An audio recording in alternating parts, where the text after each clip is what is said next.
All right, never done this before. Let's see if we can get it happening.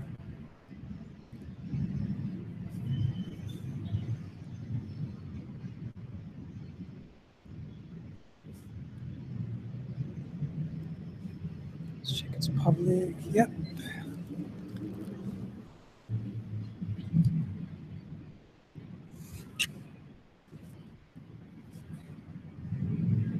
Thought we'd try something new.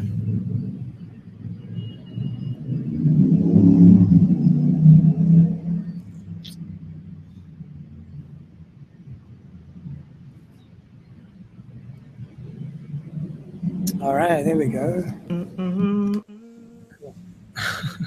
Hey. Yes, this will automatically do the flipping thing. Yay. But I don't know how to make it. See how it's doing it? Yeah. By whoever's the loudest. That's okay. But I don't know how to make it do the, like, keep us both there on the bottom as well. That's what it's doing for me. Yeah, we are both there on the bottom, but does the main screen flip as well for you? No, but that's okay. Oh, okay. All right, well, that's what's happening on mine. Maybe because I'm the one initiating the call, I guess. Yeah. I've never been on the receiving end of the making the call. Yeah, man. No, I just got a funny comment that reminds me of this topic that we're going to talk about. So, idolizing teachers versus idolizing, idolizing vocal coaches / teachers versus idolizing artists.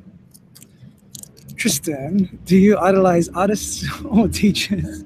It's always artists, and even then, there's nobody that. It's probably the same with you, but there's almost nobody that is like 100%. I want to be this person, or I want this person to like me, or it's like influences or so. But teachers almost never are influences, unless the teacher has had a career in the genre or whatever that I. Yeah. Well, no, teachers are, but not weird. Like you don't necessarily always want to sing like the teacher. You mean? Yeah. When you go for lessons, that's not what you're intending, because usually you don't know even who the teacher is. Yeah. When you're looking for lessons. Yeah. Yeah. You know, like I want to sing like this teacher that I'm looking up that I've never heard of. Yeah, especially if they're just doing exercises, because there's sing there. This exercise like this. Oh, I really want to sing that exercise like that teacher. It's my goal in life. You know what's interesting? Sometimes I would see teachers do exercises, and I'll feel like inspired. I feel like, wow, they hit that note in the exercise. But then I'll hear them do a song, and they don't necessarily hit notes the same way they do when they're in a song. Yeah. You ever seen that? Oh yeah, totally. Or like or a lot of times they do, but it's just in the context of the song it doesn't work, because it's a different sound. And there aren't very many sounds that you can get from an exercise that are the same. Yeah. What made me think of this topic was, you know how we get like a lot of noobs that comment? And they sort of they sound like they know what they're talking about, but what they say doesn't really make any sense. And it's very, what do you say? They always have to add some element to it that makes what they're saying confusing. So what I mean is some examples. And sorry, what I figured out was, I think that these people are idolizing teachers, but they don't talk about the teachers when they're talking to us. To us, they're just like, oh no, but it's this voice, and you're meant to do closure, or that's mixed voice, or that's falsetto, or that's like when you hit those really high notes, people are like, oh, that's falsetto or something, I don't know. And people tell me you're too breathy or whatever, right? But then, one, they usually don't have examples of themselves doing what it is that they're telling us that we should be doing. And two, when you dig deeper and ask these people questions, you find out that they have a strong allegiance to teachers, to other teachers, who can't even do what it is they're telling us to do. Mm-hmm. Yeah, actually, that makes sense. And I've tried to. Sometimes I try and pick their brains on what it is they're referring to, but it's difficult. It's difficult to get them to give an answer about who they're talking about or why. Yeah. You know what I mean? Yeah, like where they're getting their idea. Yeah, exactly. They're just like, they will just say, usually they'll say something like, "Oh, everybody knows this." You don't. Good. I've had that happen. Except for us. But yeah, it's pretty. Yeah, I don't understand that thing either, but I guess that's just what it's like. I don't know. Yeah. So I guess I feel. And a lot of oh, yeah, go ahead. Yeah, I feel sad for these people because they're sort of tricked and they think that these are the couple of things that you got to do, and then suddenly you have this amazing voice if you work on those couple of things. And then, but then I get pissed off at them at the same time because they come at us, and even at other people, other teachers as well, get hate, and they come at us as if like they've already achieved it or something. It's like, just because you heard about it, it doesn't mean you know it. You know, like when I teach, I talk from experience. I don't make stuff up on the spot. Mm-hmm. Just parrot what someone said to me. Actually have experience, which through lots of trial and error or whatever, doesn't mean I'm right. I'm always right, but it means I'm speaking from a place of experience. And I feel like these people don't speak from that place. And you can tell when you drill down. What was I gonna? Forgot what I was gonna say. Oh, wait. I forgot. Oh, that's why I started doing those videos, or that last video I did where I started going through their exercises. Like they were saying the chord closure thing, right? So I was like, okay, well, there's only so many places you could be getting that from. So let's start going through the different teachers and seeing and doing their exercise with them. So that, because then it's like, it just shows that you're not saying anything. You're just repeating what this guy says, but you don't even know what he's saying. And not even he knows what he's saying. And it just turns into this, like, it turns into a mess. It just looks funny. Exactly. That's like, did you see when he did that? Yeah, totally. Manning video where he's like, "Mama," and he's like, has all of that in his voice. And he's like, that's cool. I think I saw it like maybe 2 years ago or something, because, you know, it pops up because it's got so many views and stuff. And I remember watching it and I was thinking, what is he teaching here? Like, whether he's got 10 views or 1 million views, I don't, like, whatever, right? It is interesting because he's got more views, right? You think, oh, like a lot of people must be interested in this. Mm-hmm. But then I'm like, well, what is he doing? Like, what is he showing and what are these terms that he's using? Yeah, they get and then he sings. I'm like, okay.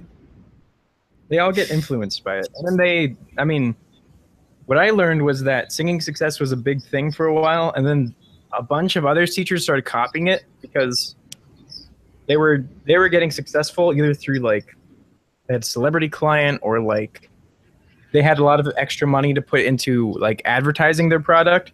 And so when people would mimic it, they would get the students as a byproduct. You know what I mean?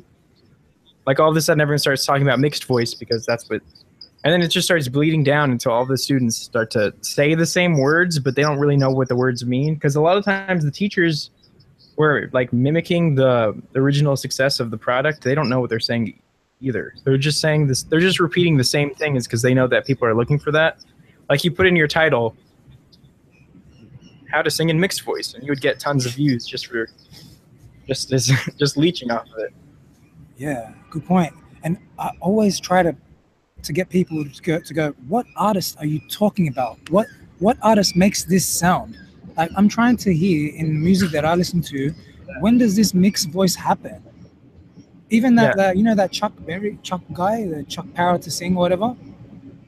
Yeah. He talks about mixed voice, like a lot of his videos have about mixed voice. And I was interested. I go, okay, what's he talking about? And then he sang a song, some Maria or something Broadway song, and it was beautiful. He's got a nice voice, and I didn't ever hear the tones or the thing that he talks about when he was doing mixed voice. Are you with Yeah. me? Yeah. Yeah, you start to, yeah, exactly. That's Like, how I feel. when does that stuff exist? Like, I listen to Boyz II Men. It's like, when does this mix exist? Some guys have different sounding falsettos. Like from Boyz II Men, Wanye Morris has a very different falsetto to the other two, and and he's also got a much higher chest voice than those other two do. And in one video I watched of them, he actually complains that his falsetto is kind of like breathy and breaky like mine. And he actually says in it, I want to get my falsetto to have more substance. I don't want it to be airy.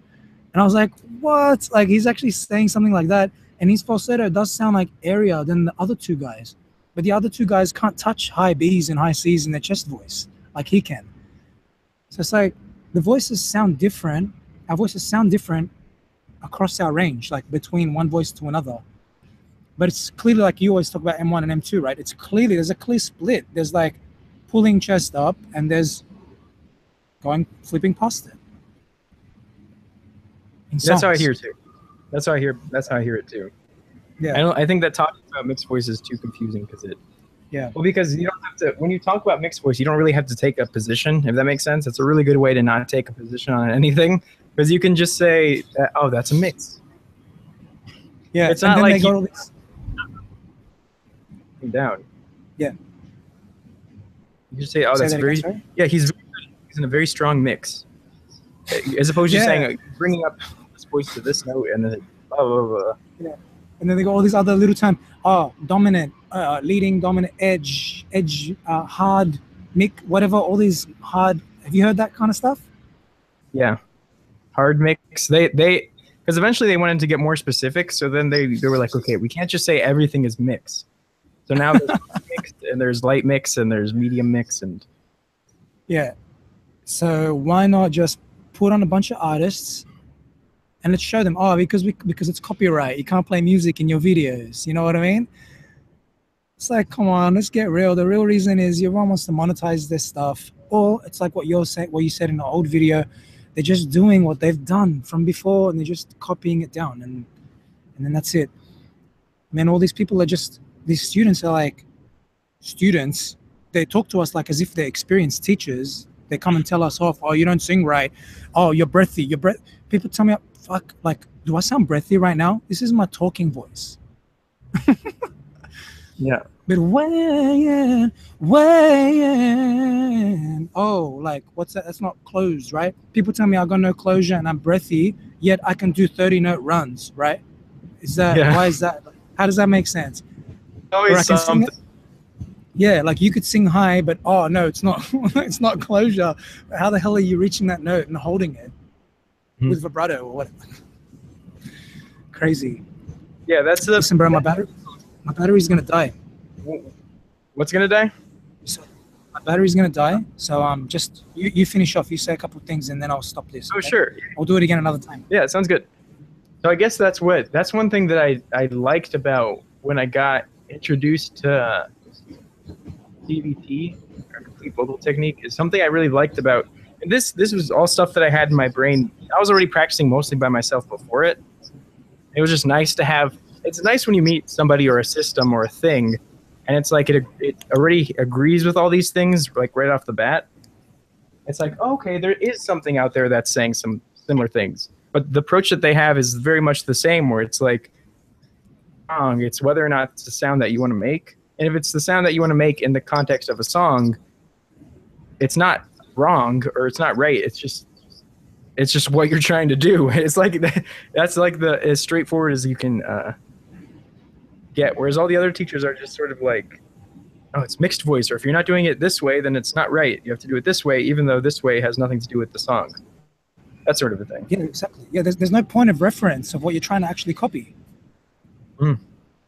Yeah, exactly. With the mix, na na na na na na na na na. Like, okay. Yeah, I mean that's impressive, right? That like when you do that, but then what's it? Like, how does that apply to bebop or whatever it is you're trying to copy?